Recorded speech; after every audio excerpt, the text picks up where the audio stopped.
بسم اللہ الرحمن الرحیم۔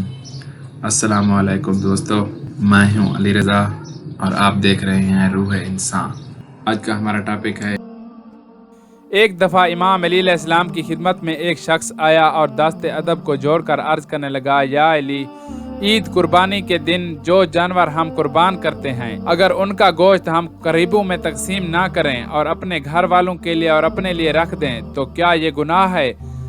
تو بس جیسے ہی یہ پوچھا گیا تو امام علی علیہ السلام نے فرمایا، اے بندہ خدا، یاد رکھنا قربانی کے گوشت میں سب سے پہلا حصہ غریبوں کا ہے، دوسرا حصہ تمہارے عزیز و اقارب کا ہے اور تیسرا حصہ تمہارا ہے۔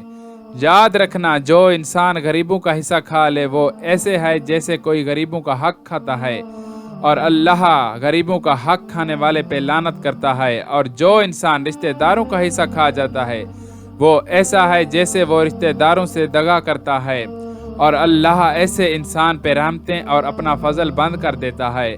میں نے اللہ کے رسول صلی اللہ علیہ وآلہ وسلم سے سنا کہ قربانی کرنا اللہ کی رضا حاصل کرنے کے لیے ہوتا ہے۔ وہ جانور جب تم خریدتے ہو تو وہ تمہارا نہیں رہتا، اللہ کا ہو جاتا ہے، اور قربانی کا گوشت اپنی میراث سمجھ کے صرف اپنے لیے رکھ دیتا ہے تو نہ اس کی قربانی قبول ہوتی ہے اور نہ ہی وہ اللہ کے نزدیک اجر پاتا ہے۔ یاد رکھنا اس کی مثال ایک ایسے چور جیسی ہے جیسے وہ ایسا چور ہو جو غریبوں کا حصہ چوری کرتا ہو یا رشتہ داروں کا حصہ کھا جاتا ہو۔ دوستو، آج کی ویڈیو بس یہیں تک تھی، امید ہے آپ کو پسند آئی ہوگی۔ اپنی رائے کا اظہار کمنٹ سیکشن میں ضرور کیجیے گا۔ اگر آپ نے ہمارا چینل روح انسان سبسکرائب نہیں کیا تو جلدی سے کر لیں، کیونکہ ہم آپ کے لیے ایسی اچھی ویڈیو لاتے رہیں گے۔ ملتے ہیں ایک نئی ویڈیو کے ساتھ، تب تک کے لیے اپنا خیال رکھیے گا۔ اللہ حافظ۔